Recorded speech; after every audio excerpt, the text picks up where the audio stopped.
এই যে তুমি কি করছো? তুমি কি করছো? ইলি বাবা রে বাবা রে, ইলি বাবালে বাবালে, তুমি কি করছো মা? উরি বাপ রে বাপ, সব নিয়ে বসেছে। মাত্র মাটা আমার ঘুম থেকে উঠলো, মাত্র ঘুম দিয়ে উঠলো।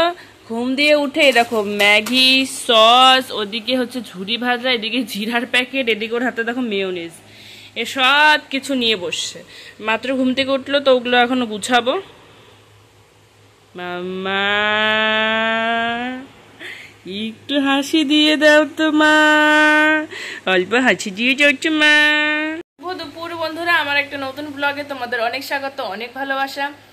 তো চলো আজকে একটা সুন্দর দিন শুরু করছি। ভিডিও তো করছি কিন্তু এডিট করে কবে তোমাদেরকে দিতে পারবো সেটার মধ্যে একটু সমস্যা আছে। তো যাই হোক, ব্লগটা দেখতে থাকো, আশা করছি ভালো লাগবে। হ্যাঁ, হঠাৎ করে ওয়েদার চেঞ্জের কারণে জানুর লেগে গেছে ঠান্ডা, যেটা আমরা খুব ভয়ে ছিলাম যে হায়দ্রাবাদের ওয়েদার জানুকে স্যুট করবে কি না। তো হায়দ্রাবাদের ওয়েদার জানুকে স্যুট করেছে, এটার জন্য আমরা কি বলবো অনেক টেনশনে ছিলাম। কিন্তু এখন হচ্ছে আস্তে আস্তে ঠান্ডার দিকে চলে যাচ্ছে, তার জন্য হচ্ছে জানুর হালকা হালকা সর্দি লেগেছে, ও নাক দিয়ে জল বেরোচ্ছে। এর আগে কিন্তু জানুর নাক দিয়ে কোনোদিনও জল বেরোয়নি, জানো তো। এই কদিন পরে 8 মাস হবে, কোনোদিনও জল বেরোয়নি, কিন্তু জানু নাক দিয়ে এখন জল বেরোচ্ছে। তো আমি একটু টেনশনে আছি, তার জন্য জানুকে দেখো এই যে ফুল প্যান্ট পরিয়ে রেখেছি, ডাইপার পরিয়ে রেখেছি, যে মানে যেন ঠান্ডা না লাগে। আর এই টাইমে ডাইপারটা একটু আমাদের বেশি ইউজ হচ্ছে। তো যাই হোক, এতটুকু ছিল আমাদের আপডেট। হ্যাঁ না মা, হ্যাঁ না মা।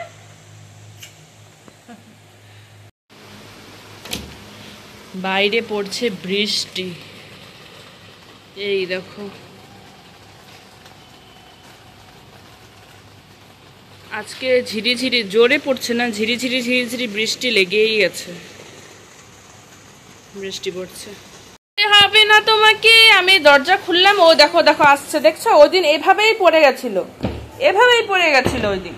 তোমাকে এই ফ্যান না, ফ্যান না, ফ্যান না, ফ্যানে হাত দিতে হয় না। এই কারণে আমি সবকিছু দিয়ে ওকে ওখানে বসিয়ে রাখছি।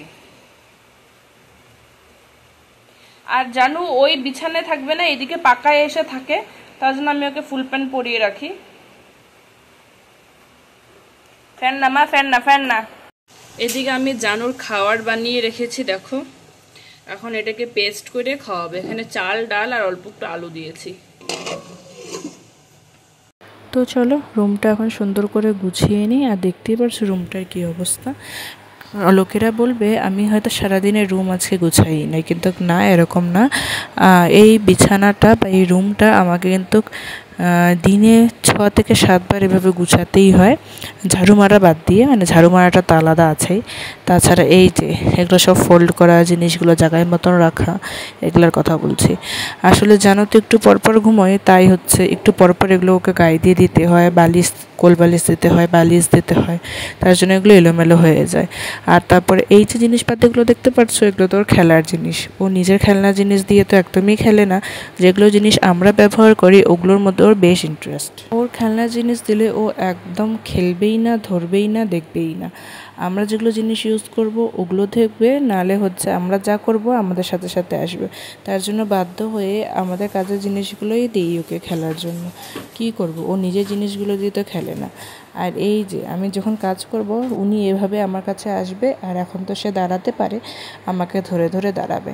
একটা কাজও আমি আরামসে করতে পারি না, জানো তো। আর পড়ে যাওয়ার তো একটা ভয় থাকে। এখনও কোথায় যাচ্ছে বলো তো? আমার স্ট্যান্ডটাকে ধরতে। এই দেখো স্ট্যান্ডটা কিন্তু নড়িয়ে দেবে। তো যাই হোক, ও ওখানে অনেকক্ষণ থেকে বসে আছে, আমি বলছি বাবা ধরে না, ধরে না, কিন্তু ওর খুব মানে আগ্রহ যে মা এটা কি লাগিয়ে রাখছে। এই দেখো স্ট্যান্ডটা নড়িয়ে দিচ্ছে, দেখছো? ভাগ্য ভালো যে মোবাইলটাকে ফেলেনি। আর এদিকে আমি বলছি মা করে না, করে না। তাহলে তোমরাই বলো এই বাচ্চাকে নিয়ে আমি কি করব। আমার স্ট্যান্ডটা ওর বেশ পছন্দ, আমি যেখানেই রাখি না কেন ও দৌড়ে দৌড়ে যাবে, গিয়ে ধরে ওটাকে ফেলে দেবে। আর স্ট্যান্ডগুলো তো একদমই হালকা হয়, তার জন্য কিন্তু খুব তাড়াতাড়ি পড়েও যায়। আর এই যে দেখো বাবু সোনা মাকে ডিস্টার্ব করে এখনও খেলবো, তা ওর খেলনা জিনিস দিয়ে না, আমাদের জিনিসগুলো দিয়ে। সারাটা দিন আমার এভাবেই কেটে যায়। আমার সব কাজে কিন্তু আমার সোনা বাবাটা এখন হেল্প করে, সব কাজে। আমি চাই সবজি কাটি, রান্না করি, বাসন মাজি, কাপড় ধুই, পোছাপুছি করি বা যাই করি না কেন, আমার সোনা বাবাটা এসে এসে দেখে যে মা কী করে, আর এই যে আমাকে কিন্তু হেল্প করে। তো যাই হোক, এভাবেই হচ্ছে আমার সারাটা দিন ওকে নিয়ে কেটে যায়। দিনগুলো খুবই ভালো, এটাই কিন্তু খুবই মুশকিলও হয়ে কাজ করতে, জানো তো। তো যতদিন জানো বড় হচ্ছে না, আমার কিচ্ছু করার নেই। ওহো, বমি করে দিচ্ছে পাগলাটা। এ রাম, আমি তো দেখি না। তো এইদিকে দেখো আমি জানুর জন্য খাবার বানিয়েছি, কিন্তু কতগুলা খাবার বানিয়েছি। এখন ওকে এতটুকু খাবো, তো এতটুকু ঠিক মতন করে খেতে যাবে না, অল্প একটু এতটুকু রাত্রেও খাবে, বাকি খাবারগুলো আমাকে খেতে হবে। তো চলো, আজকে মানে এটাকে ভালো করে সিদ্ধ করেছি, তো ভাবছি মিক্সিতে না দিয়ে এই গ্লাসের পেছনটা দিয়ে এরকম করে নিই। জানি না এভাবে হবে কি না হবে, এরকম করে নিচ্ছি ভাবছি, কারণ ভালো করে সিদ্ধ করেছি। মানে আমাদের খাবারের চালগুলো যেরকম একটু শক্ত শক্ত হয়, এটা আমি অনেকবার করে সিদ্ধ করেছি। তো যাই হোক, চলো এটাকে ম্যাশ করে নিই, ম্যাশ করে ওকে এখন খাইয়ে দিই। নানুর খাওয়া দাওয়া শেষ, ওকে খাইয়ে দিচ্ছি। তুমি মাথায় এটা কি পরেছো মা? উলি বাবালে, উলি বাবালে, উলি বাবালে। ও মা, তুমি মাথায় ওটা কি পরেছো মা? কি পরেছো তুমি মাথায় ওটা? উলি বাবালে, উলি বাবালে, কি পরেছো মাথায় ওটা তুমি? হ্যাঁ, কি পরেছো? কি পরেছো তুমি মাথায় ওটা? কি পরেছো, কি পরেছো, কি পরেছো, কি পরেছো? উলি বাবা, উলি বাবা। আমার ব্লগে আমাকে আর জানুকে তোমরা বেশ দেখতে পারো, কিন্তু জানুর পাপাকে দেখতেই পারো না, কারণ ও কাজে চলে যায়। আর যখন ঘরে ফেরে তখন হয়তো আমি ব্লগটা বন্ধ করে দিই, তার জন্য ও আর ক্যামেরার মধ্যে আসে না। জানুর পাপা জানুকে রাত্রে দুধ খাওয়াচ্ছিল, এরকমও মাঝে মধ্যেই করে থাকে। তো আমি ভাবলাম যে এটা একটু তোমাদের সাথে শেয়ার করি। বাবা আর ছেলের বন্ডিংটা নিয়ে আমি খুব টেনশনে ছিলাম যে ওদের বন্ডিংটা কীরকম হবে, কিন্তু ঠাকুরের কৃপায় সব ভালো আছে, ওদের বন্ডিং বেশ ভালো। এটা দেখেই আমার শান্তি। আর কি বলো তো, জানুর পাপা কিন্তু খুব খেলে ওর সাথে, মানে ছোটো বাচ্চাদের সাথে যেরকম খুব খেলে, খুব এনজয় করে।